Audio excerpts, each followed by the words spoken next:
porque, bueno, hemos estado hablando acerca de Cristo como mediador, pero vimos dentro de todo lo que hemos venido viendo y analizando las funciones de un sacerdote. Vimos también lo que era que él era sacerdote y también fue sacrificio, algo que nunca se había visto, no se había dado anteriormente. Y ahora vamos a ver realmente el tema de la función, la obra intercesora de Cristo como tal.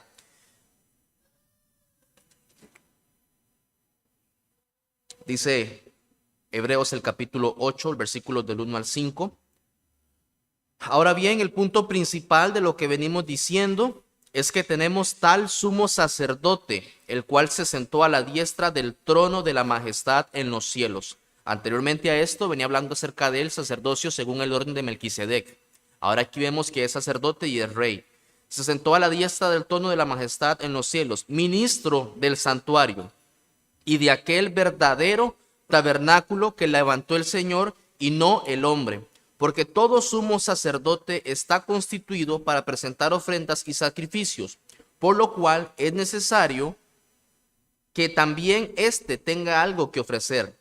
Así que si estuviese sobre la tierra, ni siquiera sería sacerdote, hablando de Cristo, habiendo aún sacerdotes que presentan las ofrendas según la ley, los cuales sirven a lo que es figura y sombra de las cosas celestiales, como se le advirtió a Moisés cuando iba a erigir el tabernáculo, diciéndole: mira, haz todas las cosas conforme al modelo que se te ha mostrado en el monte. La obra de Cristo no debe limitarse o no debe encasillarla, por decirlo de alguna forma, únicamente a su sacrificio y muerte en la cruz por los pecadores. Evidentemente, era necesario que Cristo muriera, que Cristo padeciera, para que eso nos expiara, para ser salvos de la ira. Los que no estuvieron la semana pasada, la palabra expiación significa cubrir. Viene de la palabra kiper en hebreo, que es como piel. Entonces viene Cristo, ofrece su sacrificio y nos cubre con su sacrificio para ser salvos de la ira de Dios. Su muerte fue necesaria para ser propicio a Dios, ser propicios a Dios. La palabra propicio, de propiciación, que vimos también la semana pasada, tiene que ver con ser agradables o ser aceptados o apaciguar la ira de Dios. Entonces, cuando Cristo viene y hace esta obra, ya somos aceptos delante de Dios por Cristo y en Cristo. Sin embargo, su obra no constituía únicamente en la muerte sustitutiva y expiatoria por nosotros, sino que también constituye la obra de sumo sacerdote para con Dios por nosotros. Uno de los errores comunes dentro del cristianismo es ver a Cristo en el cielo como rey y omitir su obra como sumo sacerdote. Es verdad, Él está reinando, hoy por hoy Él está reinando, pero también intercede por su pueblo. Otro de los errores comunes que tenemos, que hay en la cristiandad, es el hecho de ver a Cristo solamente su obra de sacrificio aquí terrenal, pero estamos haciendo muchas veces omisión involuntaria de su obra de intercesión en el cielo, delante del trono de Dios. Aunque está sentado a la diestra de la majestad en los cielos, es todavía Cristo ministro del santuario y del verdadero tabernáculo que levantó el Señor y no el hombre. Esto lo acabamos de ver en en Hebreos, versículos 1 y 2. Ministro, versículo 2, del santuario y de aquel verdadero tabernáculo que levantó el Señor y no el hombre. Mis amados, aquí quiero hacer un énfasis muy importante. Lo que nosotros leemos en el Antiguo Testamento, en el libro de Éxodo, en el libro de Levíticos, son sombras. Es una sombra de lo que realmente es. Eso es como cuando yo estaba niño, yo dormía solo en un cuarto y había como una rama que en las noches con la luz de la luna o lo que sea, hacía como una sombra ahí medio extraña y que uno como niño se asustaba. Pero cuando uno levantaba la cortina, era el árbol. El árbol era realmente toda esa sombra que yo veía como un dinosaurio o algo así, de niño. Ahora, cuando nosotros vemos, o sea, quitamos la cortina, vemos que realmente es más que lo que estamos viendo aquí. Lo que estamos viendo en el tabernáculo, en el Éxodo, en el Levítico, todo son sombras de lo que es realmente en la gloria. Dice, Ministro, el versículo 2, ministro del santuario y de aquel verdadero tabernáculo que levantó el Señor y no el hombre. Esto es sumamente importante. Ahora, Cristo, en el sentido estricto de la palabra, no está considerado, no está reconocido, perdón, entre los sacerdotes terrenales. Y eso ya lo vimos también cuando hablamos acerca del sacerdocio según el orden de Melquisedec. Dijimos de que Cristo viene de la tribu de Judá y para ser sacerdote, sumo sacerdote, tenía que ser de la tribu de Leví. Esto lo dice también en el versículo 4 de Hebreos. Así que si estuviese sobre la tierra, ni siquiera sería sacerdote. ¿Quién? Cristo Jesús. Y también cuando se escribe el libro de los Hebreos, todavía estaba en vigencia el sacerdocio, estaban muchos sacerdotes activos y dice, habiendo aún sacerdotes que presentan las ofrendas según la ley. Ahora, era sombra, todo esto era sombra de lo que había de venir. Esto lo acabamos de analizar y de ver. Ahora, Él, Cristo, Él es el verdadero sacerdote. Él es el sacerdote real que sirve al santuario verdadero, del cual el tabernáculo de Israel era solamente una sombra imperfecta. No era una perfecta sombra, era una sombra imperfecta. Ni siquiera se ve bien, ni siquiera se está viendo como tiene que verse. ¿Por qué? Porque dice en Hebreos el capítulo 5, el versículo 8, perdón, el versículo 5, le dice a Moisés, mira, le dice Dios a Moisés, mira, haz todas las cosas conforme a ¿qué? ¿Al santuario que ves en el cielo? No, conforme al modelo que se te ha mostrado en el monte. O sea, en otras palabras, lo que el pueblo de Israel levantó, el tabernáculo que el pueblo de Israel levantó en el desierto, era una copia de la copia. Porque Moisés le fue mostrado un modelo, no el original. Entonces le muestran un modelo y Moisés con ese modelo hace una copia, pero no es el original. El verdadero, el real, está en ese lugar santísimo. Cuando leemos el lugar santísimo, es una sombra de la gloria de Dios en el cielo. Y ahí está Cristo, intercediendo por nosotros. En ese lugar tan santo que los sacerdotes el sumo sacerdote solo podía entrar una vez al año, en el gran día de la expiación, ahí está Cristo. ¿Cuántas veces? ¿Una vez al año? No, siempre, siempre intercediendo por nosotros día con día, día con día. Cristo ahora es el sumo sacerdote sobre el trono y nuestro intercesor. Ahora vamos a ver la prueba escritural de la obra intercesora de Cristo. Vamos al libro de Éxodo, capítulo 30, versículos del 1 al 10.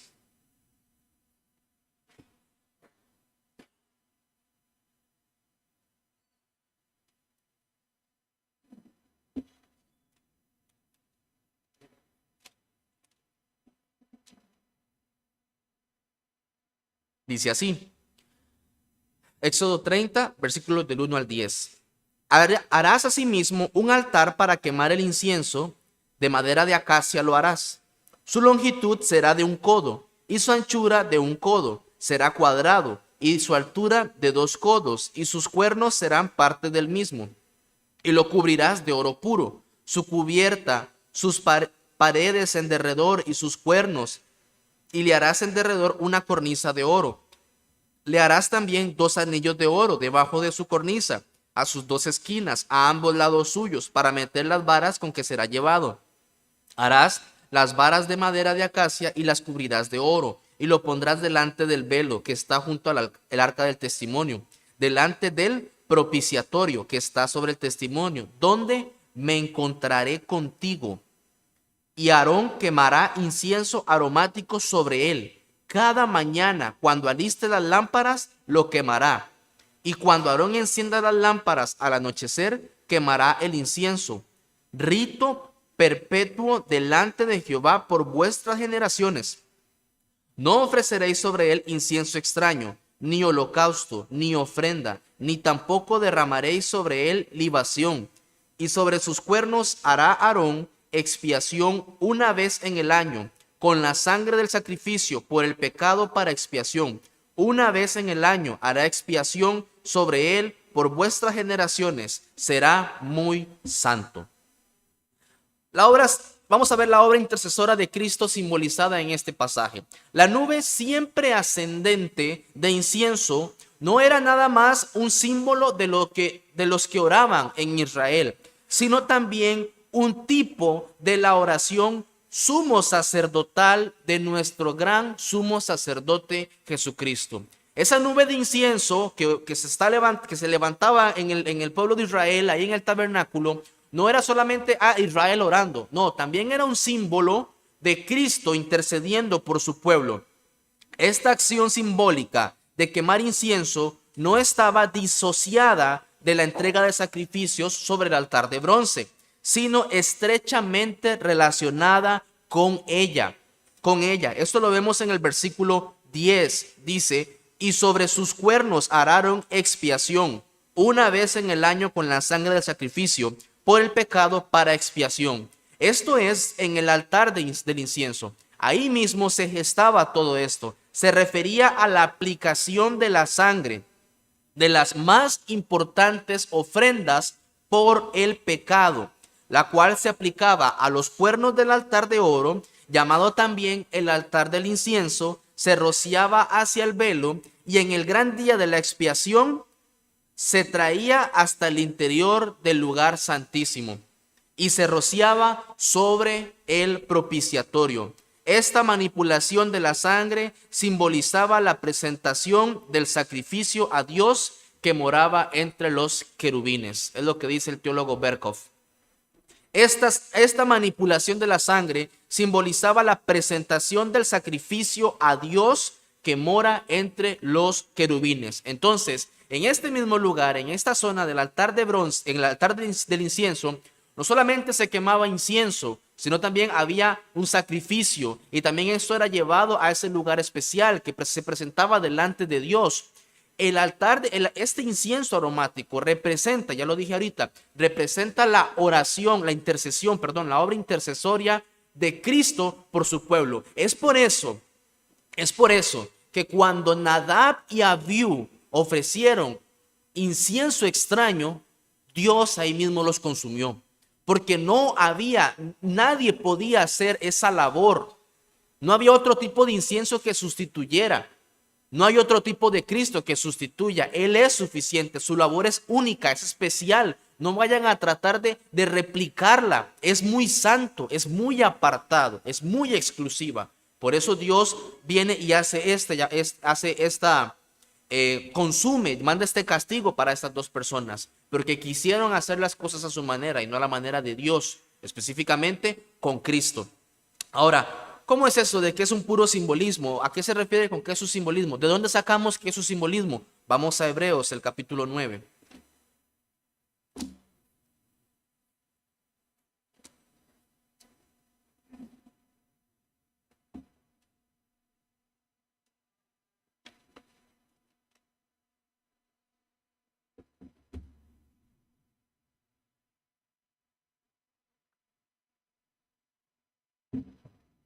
Hebreos 9, versículos del 1 al 10.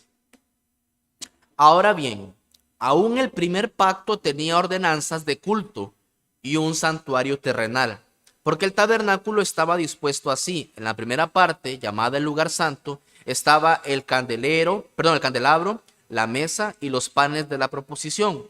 Tras el segundo velo, estaba la parte del tabernáculo llamada el lugar santísimo, el cual tenía un incensario de oro y el arca del pacto cubierta de oro por todas partes, en la que estaba una urna de oro que contenía el maná, la vara de Aarón que reverdeció y las tablas del pacto, y sobre ella los querubines de gloria que cubrían el propiciatorio, de las cuales cosas no se puede hablar en detalle. Y así dispuestas estas cosas, en la primera parte del tabernáculo entran los sacerdotes continuamente para cumplir los oficios del culto, pero en la segunda parte solo el sumo sacerdote, una vez al año, no sin sangre, la cual ofrece por sí mismo y por los pecados de ignorancia del pueblo, dando el Espíritu Santo a entender con esto que aún no se había manifestado el camino al lugar santísimo. Entre tanto, que la primera parte del tabernáculo estuviese en pie, lo cual es símbolo para el tiempo presente, según el cual se presentan ofrendas y sacrificios que no pueden hacer perfecto en cuanto a la conciencia al que practica ese culto, ya que consiste solo de comidas y bebidas y de diversas abluciones y ordenanzas acerca de la carne, impuestas hasta el tiempo de reformar las cosas. Vemos entonces, por lo tanto, que la obra en el Antiguo Testamento se encuentra, las obras sacerdotales y todos estos ritos eran símbolos de lo que Cristo hace perfectamente y plenamente y para siempre en el lugar santísimo, que es la presencia de Dios misma. Esos querubines que pusieron ahí, esos querubines que acabamos de leer, no son nada más adornos del tabernáculo, no son nada más figuritas que hacen que se vea más bonito. Esos querubines lo que están demostrando ahí es a la presencia de Dios que habita en medio de los querubines. Lo que está diciendo ahí, recuerda cuando Isaías se muestra y habían querubines que volaban y toda esa manifestación gloriosa, viene y lo muestra en el tabernáculo también para decirles, miren, ese lugar es santísimo, ahí Dios se presenta, Dios está entre los querubines, lo más alto de lo alto. Ahora, vamos a ver también indicaciones nuevo testamentarias de la obra de Cristo. Vamos a Primera de Juan, el capítulo 2.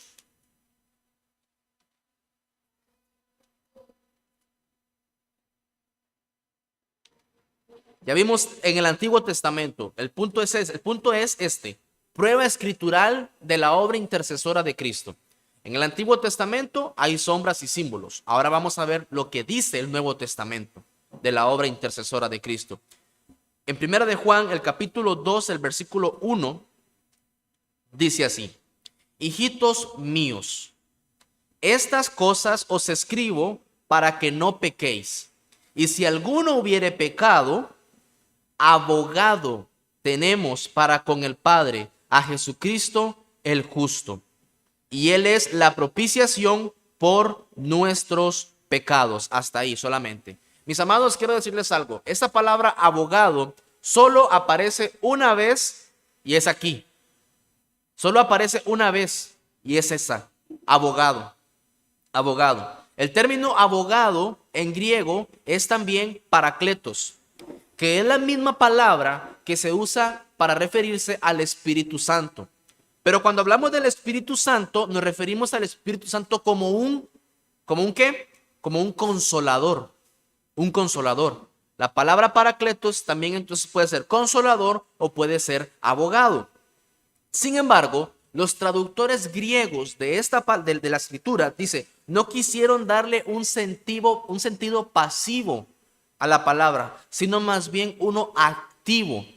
Y decidieron usar la palabra de abogado. ¿Por qué un abogado? Porque denota a uno que fue invitado para que esté ayudando, para dar la idea de uno que aboga la causa de otro y que también da un consejo sabio. No está ahí como consolando de, sí, pobrecito, no te preocupes, vas a salir bien, vamos adelante. No, es uno que está activamente ayudándole, defendiendo, diciendo objeción.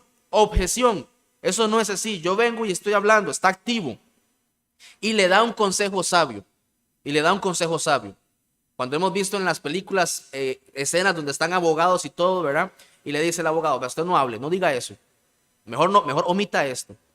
Mejor guárdese aquí. Ese testimonio mejor lo usamos después. O sea, Cristo está dando consejos sabios. Está hablando activo, está haciendo una labor intercesora activa. Naturalmente, la obra de semejante abogado va a traer consuelo y por tanto también tiene el sentido de que sea considerado como un consolador. Cristo también es un consolador, nos consuela en las debilidades, dice la Escritura. Como la Biblia dice que fue tentado en todo y se puede compadecer, se compadece de nosotros. Él también fue humano, pero lo vemos aquí en un sentido activo. Y vea lo que el versículo dice. 1. Estas cosas os escribo para que no pequéis. Y si alguno hubiere pecado, abogado tenemos para con el Padre, a Jesucristo el justo. Aunque no puede decir nada bueno de nosotros, puede decir mucho a nuestro favor. Imagínese que usted tenga un abogado que dice, vea, es que yo sé que usted es culpable. Imagínese un abogado donde lo van a ir a defender y el abogado suyo diga, vea, es que yo sé que usted es culpable. Usted está perdido en este juicio. Usted está perdido. Es Cristo superior porque es la justicia de Él, o su obediencia a la ley y su sufrimiento de la plena culpa por nosotros, la base a la cual Él demanda nuestra exoneración. Él demanda que seamos exonerados de cualquier castigo y culpa porque Él la cumplió perfectamente. ¿Por qué? Porque la Biblia dice, si alguno hubiere pecado. Si alguno hubiere pecado. El sentido es pues en que Él es justo. Note cómo dice la Biblia. Si alguno hubiere pecado, abogado tenemos para con el Padre, a Jesucristo. Y no queda ahí. El justo, dice. El justo. Él satisfizo completamente las demandas de Dios. Él nos exonera. Note la condición suya y la mía. Nosotros somos pecadores. Él es el justo y Él es nuestro abogado. El Padre, al levantarlo de los muertos y colocarlo a su diestra, ha aceptado una vez por todas la reclamación de Cristo a nuestro favor. Por tanto, las acusaciones del diablo contra los hijos de Dios son vanas. Son vanas. La justicia, dice Martín Lutero, decía, la justicia de Cristo está de nuestra parte, porque la justicia de Dios es en Cristo nuestra también. Nuestra también. Ese abogado justo que tenemos cumple y satisface todas nuestras necesidades y intercede por nosotros, aun cuando el diablo viene y presenta todas las acusaciones habidas y por haber. Y ciertamente tiene mucho que acusarnos. Pero en Cristo, ahí donde dice, en Cristo somos más que vencedores. En Él y solo en Él, nada más en Él. Vamos a Zacarías, el capítulo 3.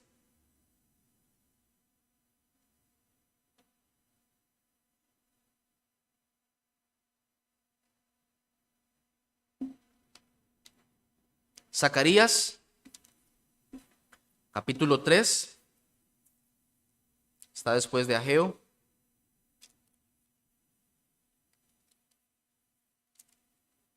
Y antes de Malaquías. Malaquías está antes de Mateo.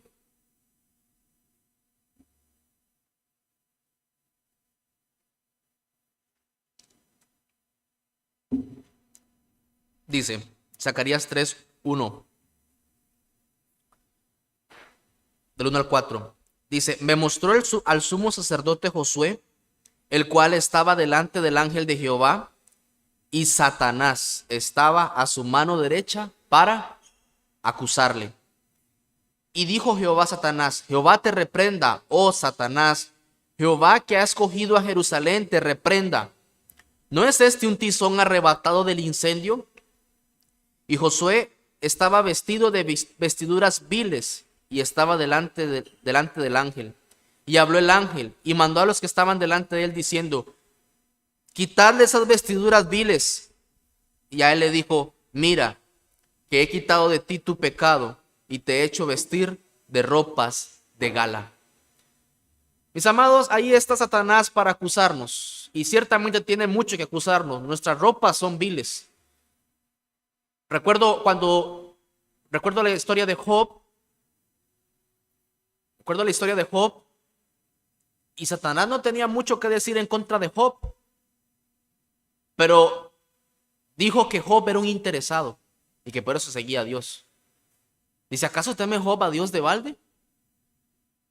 No le ha acercado y le ha dado bendición y esto, pero quítale todo y vas a ver que es un gran interesado y blasfema en tu propia presencia.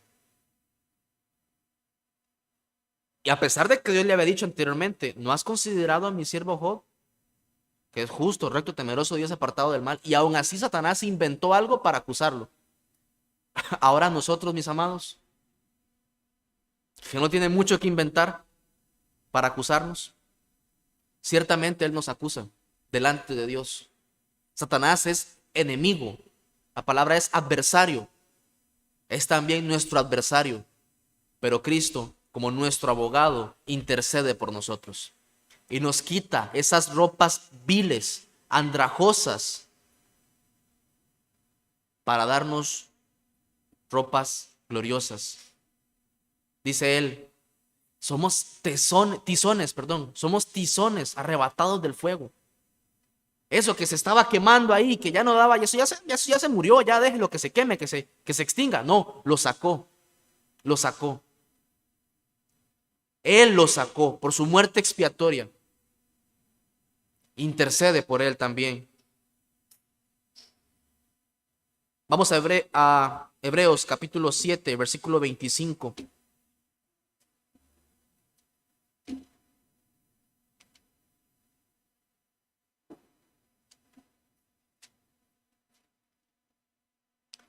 Hebreos 7, 25.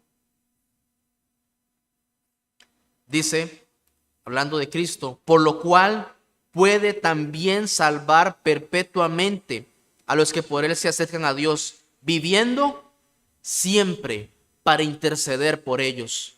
Cristo está intercediendo siempre por nosotros en ese lugar santísimo. El sumo sacerdote solo entraba una vez al año, pero él vive siempre ahí, en el lugar santísimo, para interceder. Apocalipsis 12:10.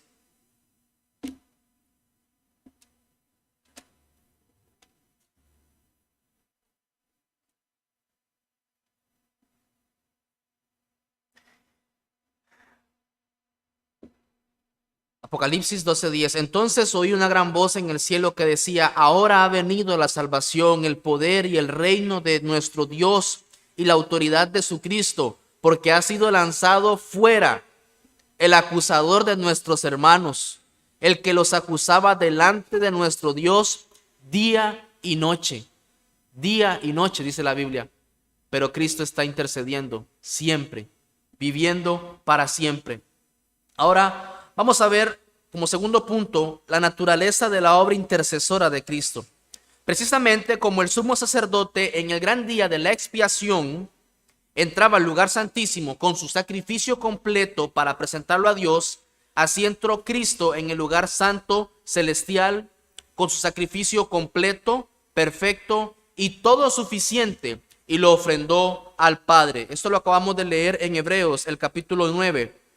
Vamos a Hebreos nuevamente. Vamos a estar leyendo varias citas, no sé si ya lo notó.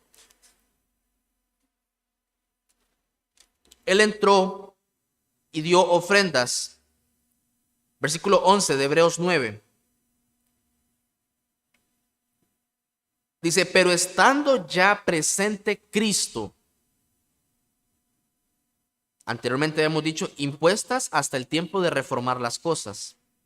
Cuando hay una reforma, versículo 11, pero estando ya presente Cristo, sumo sacerdote de los bienes venideros, por el más amplio y más perfecto tabernáculo, no hecho de manos, es decir, no de esta creación, y no por sangre de machos cabríos ni de becerros, sino por su propia sangre, entró con el sacrificio una vez para siempre en el lugar santísimo, habiendo obtenido eterna redención. Y exactamente así como el sumo sacerdote al entrar al lugar santo llegaba a la presencia de Dios y llevaba sobre su pecho simbólicamente las tribus de Israel, así Cristo se presentó delante de Dios como el representante de su pueblo y reinstaló de ese modo a la humanidad en la presencia de Dios. Vamos a Éxodo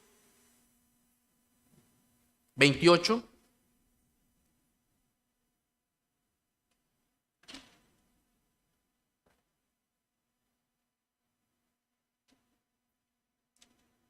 Versículo 29.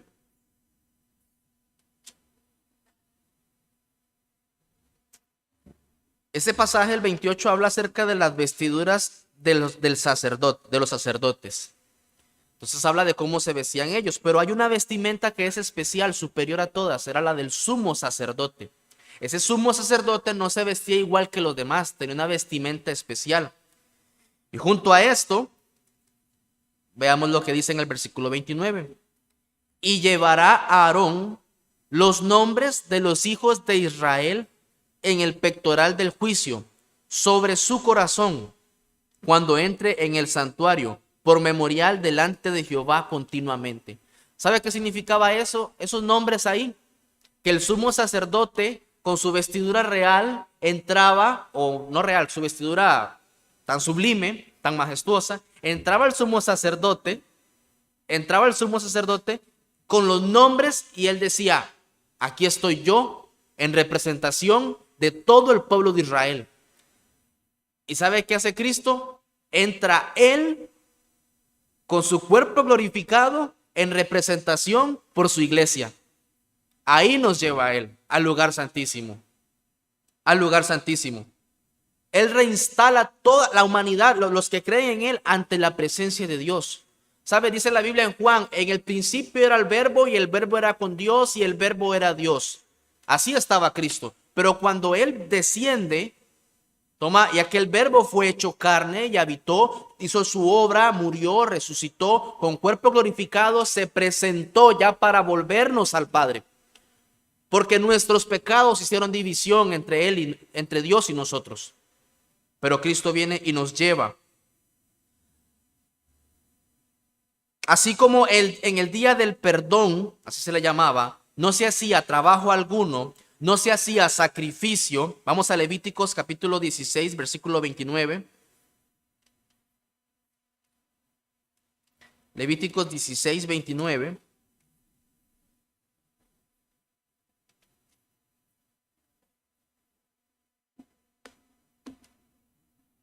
Dice así.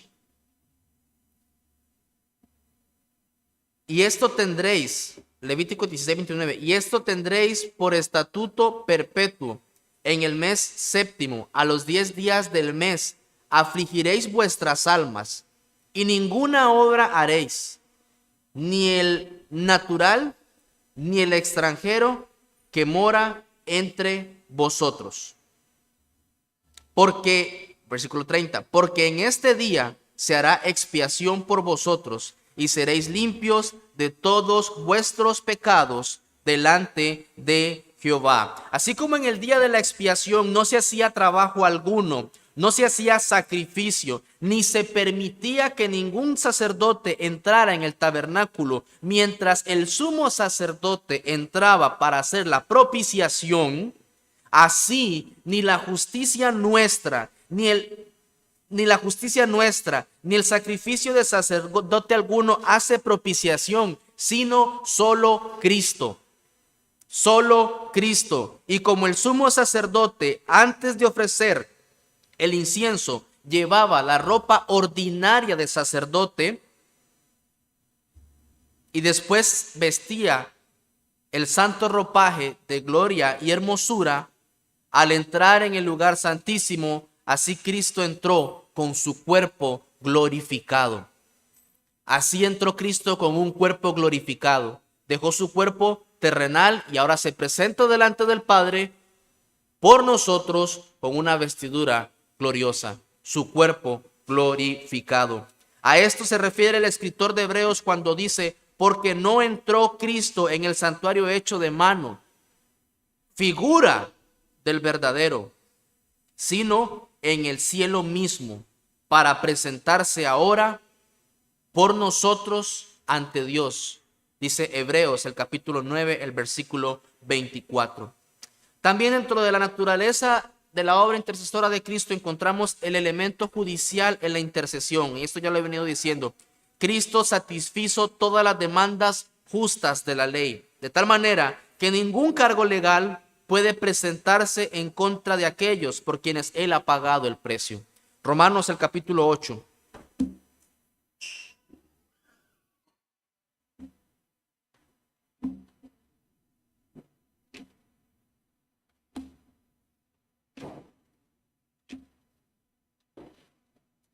Versículos 33 y 34.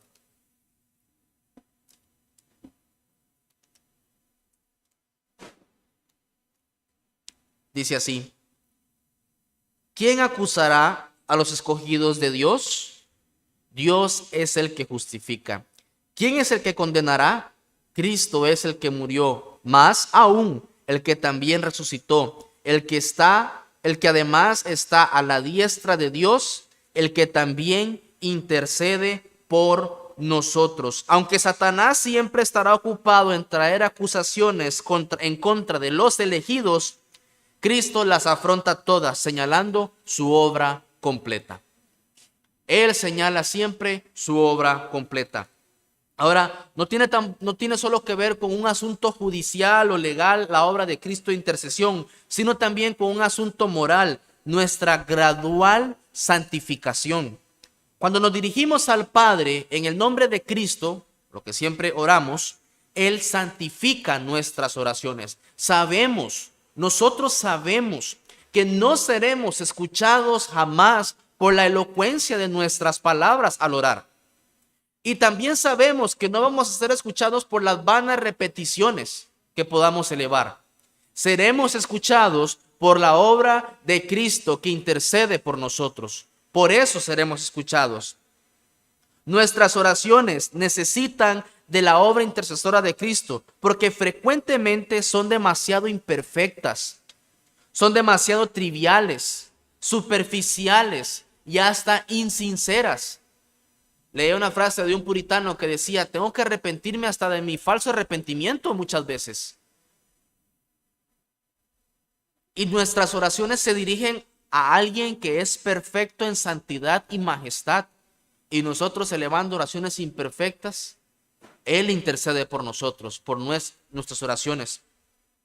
Vamos a 1 de Pedro capítulo 2.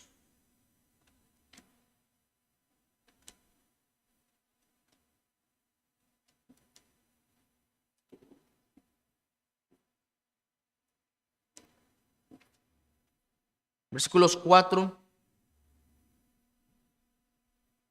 No. Sí, perdón. 1 de Pedro 2, 4 y 5.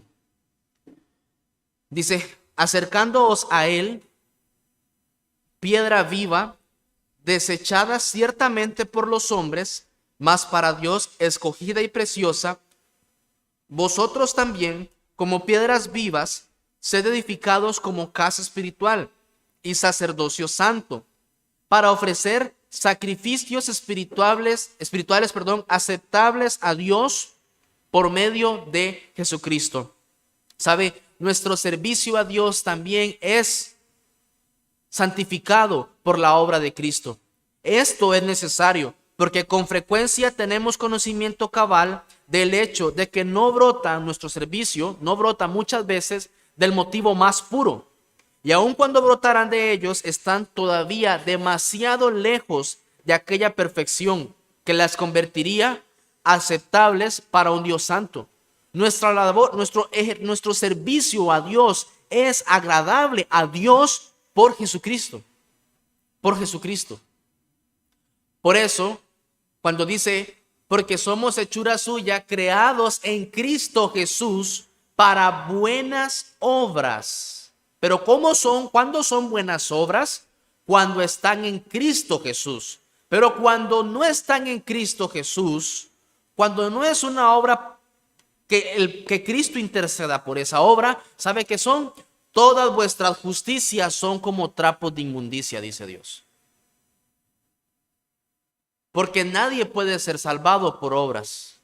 Nadie, sino solamente por la fe en Jesucristo, nuestro intercesor, nuestro sumo sacerdote. Nos ayuda también en nuestras pruebas, dificultades y tentaciones. Es lo que dice Hebreos, el capítulo 4, el versículo 15. Él está intercediendo por esto también. Dice así, porque no tenemos un sumo sacerdote. No dice no teníamos. No, dice no tenemos, hoy por hoy, no tenemos un sumo sacerdote. O sea, el escritor lo está viendo allá en el cielo, que no pueda compadecerse de nuestras debilidades, sino uno que fue tentado en todo según nuestra semejanza, pero sin pecado. Sin pecado. Nuestro sumo sacerdote Cristo ora a favor de su pueblo delante de Dios. Es un pensamiento consolador que Cristo esté orando por nosotros, aun cuando nosotros seamos negligentes en nuestra vida de oración. Que Él esté presentando al Padre aquellas necesidades espirituales que no estaban presentes en nuestras mentes y que a menudo nos descuidamos de incluirlas en nuestras oraciones. Él sabe de qué cosas tiene necesidad. Él sabe de qué cosas tenemos necesidad. Él sabe. Cristo intercede por nosotros. Él ora para que seamos protegidos en contra de los enemigos que nos amenazan, aunque no lo sepamos. Vamos a Lucas capítulo 22.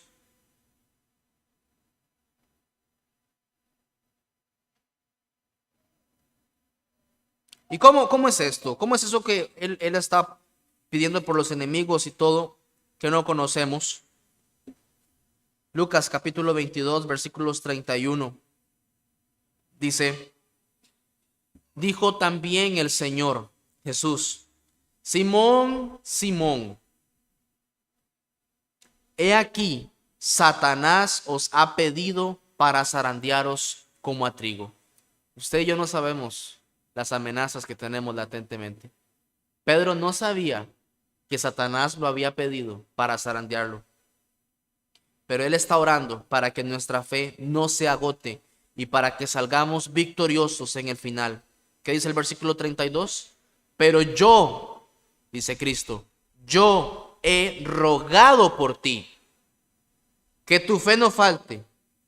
Y tú, una vez vuelto, o sea, Pedro, vas a fallar. Pero después de que vuelvas, confirma a tus hermanos. Confirma a tus hermanos. Qué impresionante y qué glorioso es saber que nuestra fe, que nosotros, si fuera por nosotros hace rato hubiéramos abandonado el barco muchas veces. Pero Cristo Jesús está intercediendo que nuestra fe no falte, que nuestra fe no falte.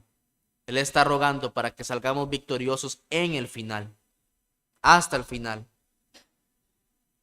Ahora, ¿por quiénes intercede Cristo? Tendremos que preguntarnos. Cristo intercede por todos aquellos por quienes ha hecho expiación y por ellos únicamente. Solamente por los que Él hizo expiación es por los que Él intercede. La expiación, mis amados, es limitada. Es limitada. Cristo no murió por todo el mundo, como muchos creen o algunos creen. Cristo no murió por todo el mundo. Cristo murió por su pueblo, nada más. Que del mundo sacó, pero no murió por todo el mundo. Él ora e intercede por esos nada más. Hebreos capítulo 7.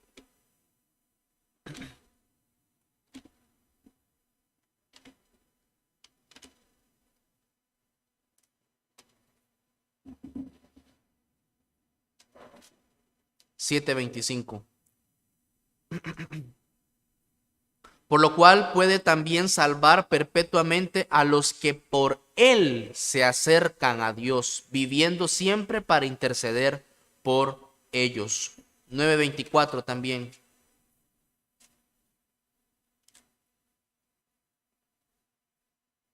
Porque no entró Cristo en el santuario hecho de mano, figura del verdadero, sino en el cielo mismo, para presentarse ahora por ¿quiénes? ¿Por todo el mundo? por nosotros ante Dios.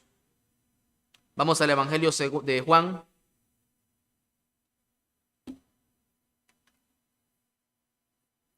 Capítulo 17. En el versículo 9.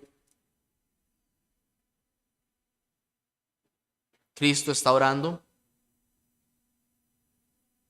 Dice, yo ruego por ellos, no ruego por el mundo, sino por los que me diste, porque tuyos son. Versículo 20. Mas no ruego solamente por estos, sino también por los que han de creer en mí por la palabra de ellos. ¿Por quiénes intercede Cristo?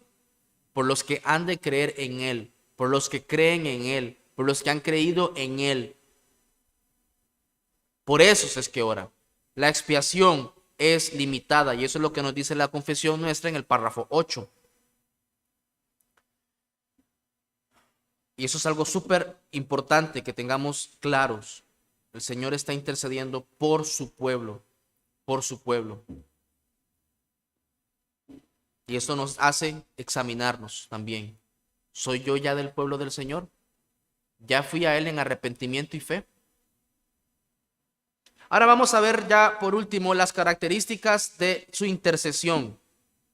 Primeramente, la constancia de su intercesión. Necesitamos no solo un Salvador que haya completado una obra objetiva para nosotros en el pasado, sino también uno que diariamente esté ocupado para asegurar para los suyos la aplicación subjetiva de los frutos del sacrificio cumplido.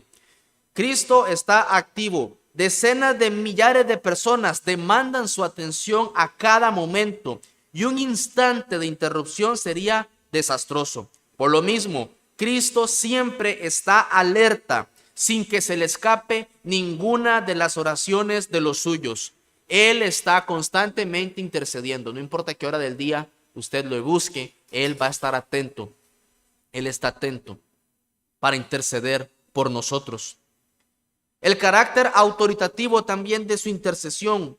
No es completamente correcto representar a Cristo como un suplicante ante el trono de Dios implorando favores del Padre por su pueblo. No, no es que Él está ahí suplicándole al Padre que vea que... No. Cristo permanece delante del Padre como un intercesor autorizado. O sea, es que Él tiene el permiso autorizado para pedir, para interceder, y como uno que puede presentar demandas legales. O sea, no hay nada que Cristo pida que no le sea dado por el Padre. Él dice en Juan 17:24, para que aquellos que me has dado, quiero que donde yo estoy, ellos también estén conmigo. Él no dice, Él no hace como un ruego, ¿será posible que ellos? No, Él dice, donde yo estoy, yo quiero que ellos también estén conmigo. Él es el único que puede presentar y solicitar y hacer, es el único autorizado para hacer ese tipo de demandas delante de Dios. Por eso está re mal y re pésimo esas doctrinas o esas iglesias, denominaciones que dice que decrete y pacte y pídale a Dios y que Él le va a dar. No. En el nombre del Hijo es que pedimos y el Hijo intercede por nosotros y Él tiene la autoridad para interceder, no nosotros, en el sentido de hacer demandas legales. Y veamos también la eficacia de su intercesión. La oración intercesoria de Cristo nunca falla. Nunca falla. Eso es algo impresionante. Sabemos que a veces Dios a nosotros nos va a decir que no, pero a Cristo nunca le va a decir que no. Nunca le va a decir que no. En la tumba de Lázaro, el Señor expresó la seguridad de que el Padre le oía. En Juan 11:42 Él dice que daba gracias. Él dice, yo sé que tú siempre me oyes. Sus oraciones intercesoras por su pueblo están basadas en su obra expiatoria. Él ha merecido todo lo que pide. Nosotros no merecemos absolutamente nada. Más bien, no recibimos lo que merecemos, no recibimos lo que merecemos y recibimos lo que no merecemos. Así es nuestra condición. Pero Él ha merecido todo lo que pide y en ello descansa la seguridad de que sus oraciones son efectivas. Ellas alcanzarán todo lo que Él desee. El pueblo de Dios puede derivar consuelo del hecho de que tienen cerca del Padre un intercesor tan poderoso que siempre va a triunfar. Cristo, el sumo sacerdote, es todopoderoso. Siempre que interceda, Él siempre va a triunfar. Y damos gloria a Dios por eso. Acerquémonos a Él, busquémosle a Él. Su obra no simplemente fue en la cruz y listo. También Él está activo delante de Dios en el lugar santísimo, intercediendo por nosotros. Vayamos a Él entonces en arrepentimiento y fe. Oremos. Gracias, Señor, por este tiempo, este momento. Ayúdanos, Dios, a quedar cautivados por la hermosura de la obra de Cristo y a saber que Él intercede por nosotros. Gracias, Señor, porque es nuestro abogado. Muchas acusaciones tiene el enemigo contra nosotros y todas son verdad, pero no confiamos en nuestra propia justicia, sino en la de tu Hijo Jesucristo. Gracias. En Cristo Jesús. Amén. Quedamos así con el tiempo del receso.